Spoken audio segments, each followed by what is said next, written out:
In this section, we're going to talk about the graphs of the secant and cosecant functions. And the way we're going to show this is by using a guide function. Since secant and cosecant are the reciprocal of the cosine and the sine respectively, then we're going to use those functions to help us graph them. But first, we need to learn what they look like.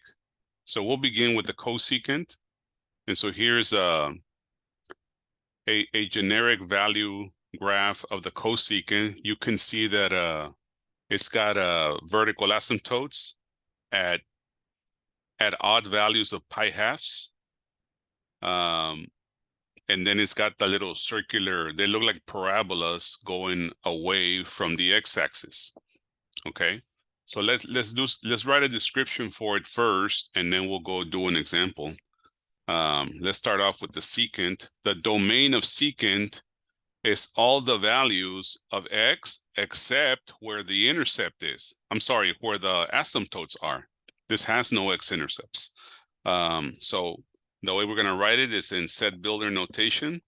So this is all values of x that are not equal to the odd values of pi halves, and n is an integer. So all those values of x are part of the domain, except all of those that are excluded. And then notice the range, it goes all the way down to negative infinity, but it peaks at the bottom part at -1.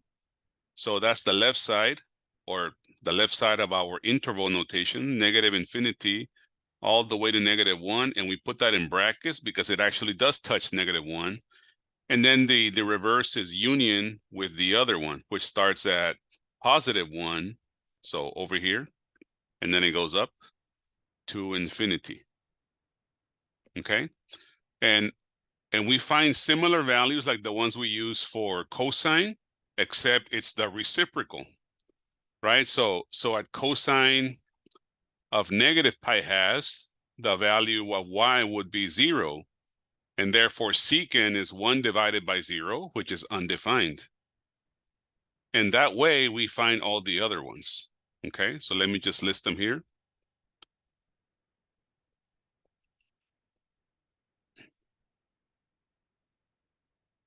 You can see at the pi halves values, we're going to get an undefined statement. Okay. The graph is discontinuous.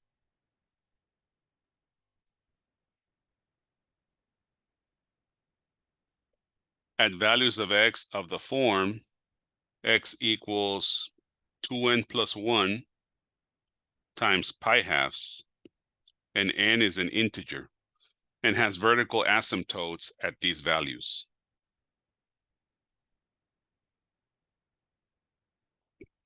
As you can see, it never crosses the x-axis, the general graph, so it has no x-intercepts. Its period, and one of the periods consists of the U shape going up and then the U shape going down. That's one period. And that'll be a period of 2 pi.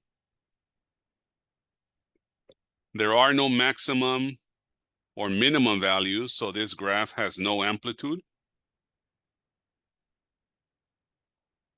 And the graph is symmetric with respect to the y-axis, and therefore it's an even function. Just like the cosine was, right? This is a reciprocal of cosine, so cosine was an even function, so is this one. Therefore, for all x in the domain, the secant of negative x is equal to the secant of positive x, like all even functions are. All right, let's look now at cosecant.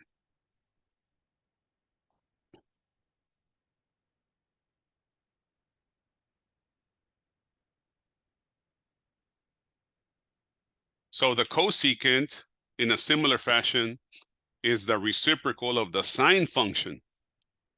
So all the values of sine are the denominators of these y values.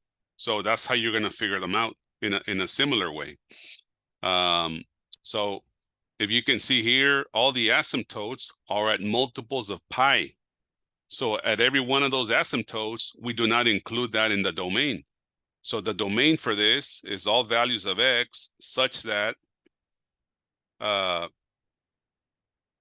is supposed to be not equal to, such that x is not equal to n pi. So multiples of pi where n is an integer. So at any value of pi, 3 pi, 5 pi, 7 pi, negative 3 pi, those are all vertical asymptotes. And then similarly, the range is from negative infinity to negative 1, and then from 1 to infinity. And then all these values are, again, the reciprocals of the sine values at each one of these x values of the angles, right? So this will be undefined. 2.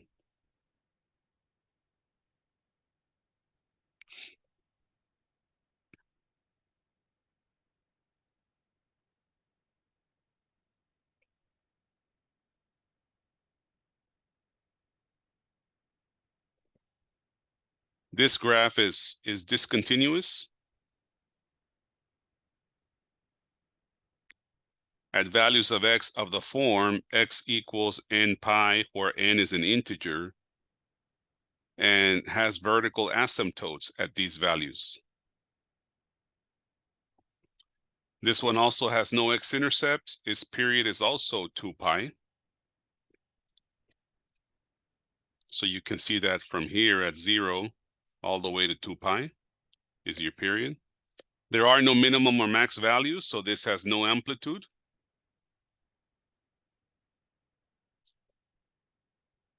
The graph is symmetric with respect to the origin, just like sine was, right? This is the reciprocal of the sine function, and therefore it is an odd function. And for all odd functions, the cosecant of negative x is equal to negative cosecant x. All right, let's continue.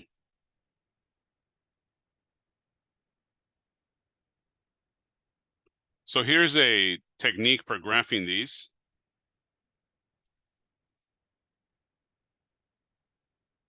So to graph y equals a cosecant bx, or y equals a secant bx, where b is positive, we're going to use the following guide to do this.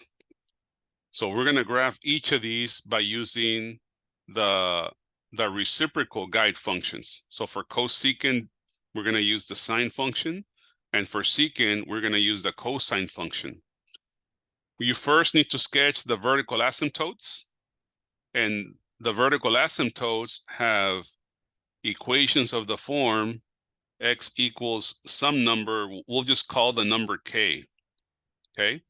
And k corresponds to an x-intercept.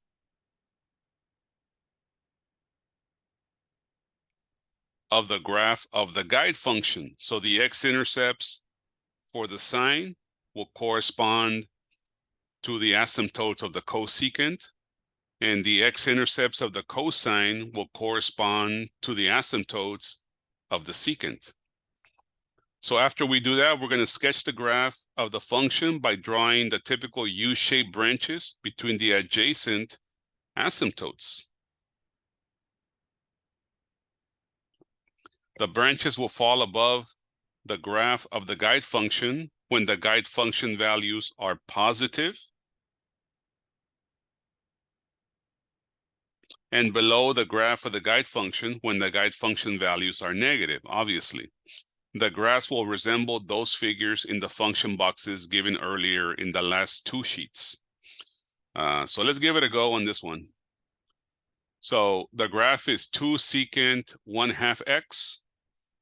So the reciprocal function that we're gonna use here, I'll call it RF, reciprocal function, will be y equals 2 cosine half x. Its amplitude is 2. And to find the corresponding interval, we use the technique for finding that interval for the cosine. So we take the middle here and we let it be between 0 and 2 pi, just like we did for cosine. And then if we divide everything by 1/2, we get 0 between 0 and 4 pi. Okay? And then you would partition that into 4 adjacent intervals, right? So the interval is between 0 and 4 pi. So the length of that interval is 4 pi. And if you divide that by 4, that means each one of the intervals is a length of pi. So the values that we're going to consider here for the x values would be 0, pi, 2 pi, 3 pi, and of course 4 pi. Those would be my x values. The corresponding y values, right, of your typical cosine function are 1, 0, -1, 0, 1. But now we're multiplying them by 2. So the y values for these will be 2, 0, -2, 0, and +2. So the red ones here, those are our x values, and these are the y values. And let me list them here.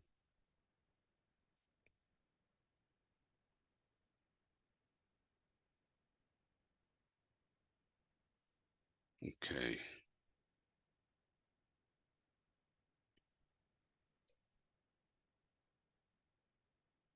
Again, we're just finding these to help us graph the reciprocal function.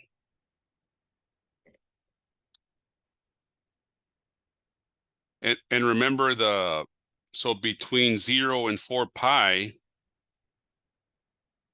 at multiples of 2 pi, we have our asymptotes here. So the vertical asymptotes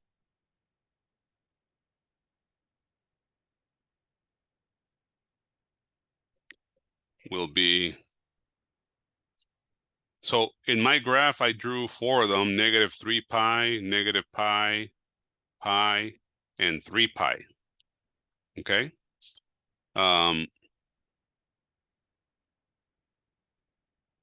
So let me list them here. So x equals -3 pi, -pi, pi, and 3 pi. So if I plot these points now,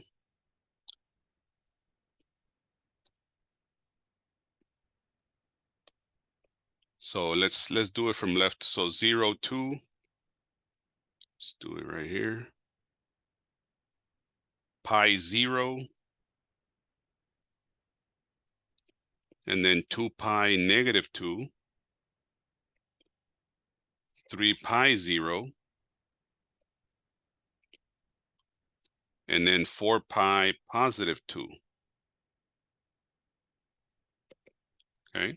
So let me join one. Let me join one of those. Remember, this is your cosine.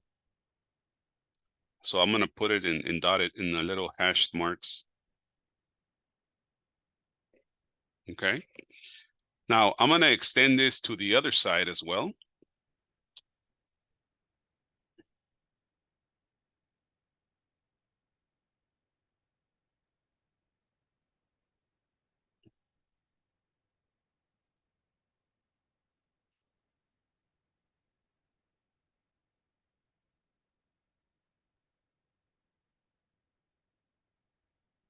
All right, so that's our guide function. And therefore, the secant function of this, you draw it at the peaks. So here and at the lower part. So for example, this is one of the, so here's one. And then you would have another one over here. So what I have in red is the graph of the function that we're looking for.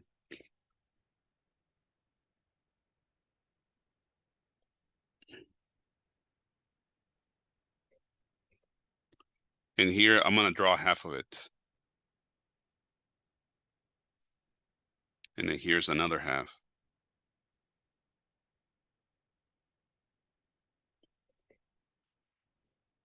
Okay. So there's the graph of your 2 secant 1/2 x. Okay. Let's go to another example now.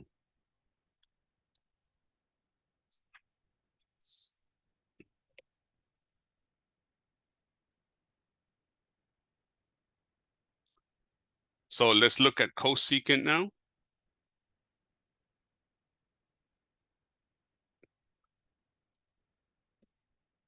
And so the reciprocal function that we're going to use for this, so the reciprocal function is y equals 3/2 sine of x minus pi/2.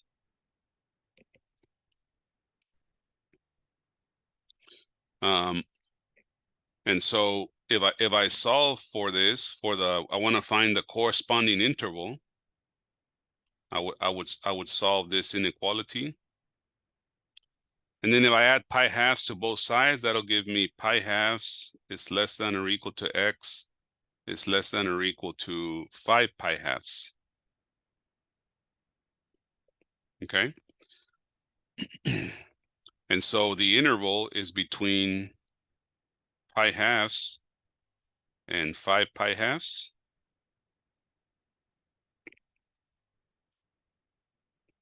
And if you subtract those 5 pi/2 minus pi/2, that'll give you the length of the interval, which is 4 pi/2, which reduces to 2 pi. And then you divide that by 4 to get the length of each subinterval. So 2 pi divided by 4 will be pi/2. So each one of those values, these are going to be my x values for my reciprocal function, are going to be pi/2, pi, 3 pi/2, 2 pi, and then finally 5 pi/2. Okay. Your typical sine values for the regular sine curve are 0, 1, 0, -1, and then 0 from the unit circle. But these are getting multiplied by 3/2, right? So then the y values for this would be 0, 3/2, 0, -3/2, and then also 0 again. Okay. And don't forget the vertical asymptotes for this.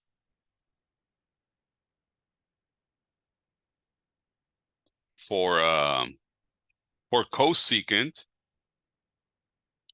they are at values of 2n plus 1 at pi/2. So for this one, and because this one has been shifted, right? So the vertical asymptotes are at 2n plus 1 times pi/2. And I have them right here. So I drew five of them. So I start at -3 pi/2, -pi/2, pi/2, 3 pi/2, and 5 pi halves. So normally they would be at values of pi, but this has been shifted pi halves to the right. Okay. Let's go ahead and plot those points now. And these points are going to be for the sine function that we're going to use to help us graph the cosecant function, right? So let's begin with pi halves 0 right here. And then pi 3 halves right here. And then 3 pi halves 0, 2 pi negative 3 halves, and 5 pi halves 0. Right? So I'm gonna connect those.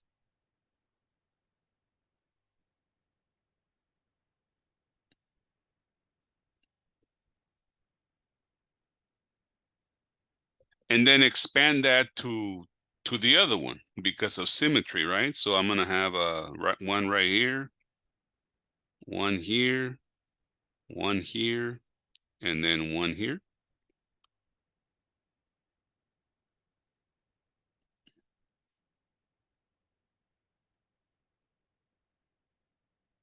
All right, so there's our reciprocal function. And now at the peaks up there and in the lower values, we draw our U shapes. So like this one right here.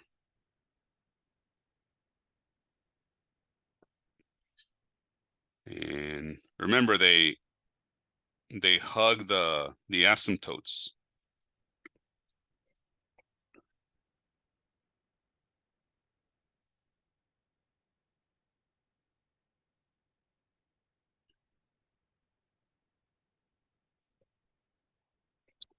Okay. And let's go to our next example now.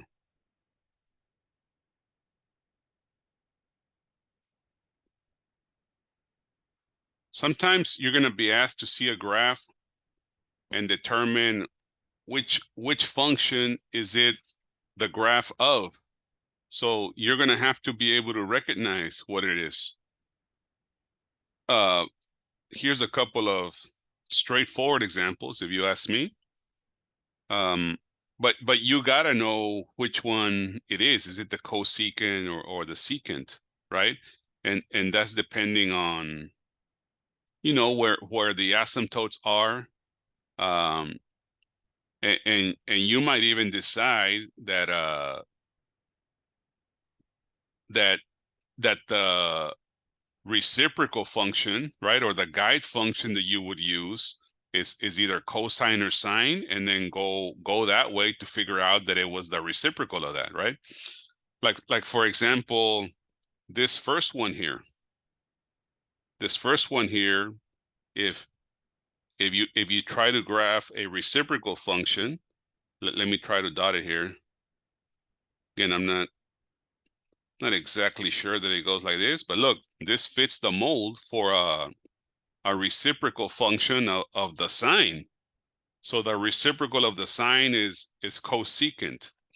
However, this cosecant doesn't have a period of 2 pi. It actually has from 0 to 4 pi. So the value of b is 1/2, right? Because 2 pi divided by 1/2 would give you 4 pi, right? Because the period is 4 pi. So it is cosecant, but it's actually cosecant of 1/2 x, which corresponds to the reciprocal function of sine of 1/2 x. And then similarly, the next one here, it kind of, you know, kind of looks like it's the reciprocal function is cosine. So it is going to be a secant, but the secant normally would start at 0, 1. Okay, so let me write that in a it would actually start right here, right? And then this one at pi would be at -1, like this, right? And the original cosine function there would be like this. So this function has been shifted up by 1 unit. So shifted up by 1 unit. So this still has a from -pi/2 to 3 pi/2. That's still a period of 2 pi. So b is 1. The period has not changed. But this has been translated 1 unit up. And so that's equivalent to y equals 1 plus the secant of x.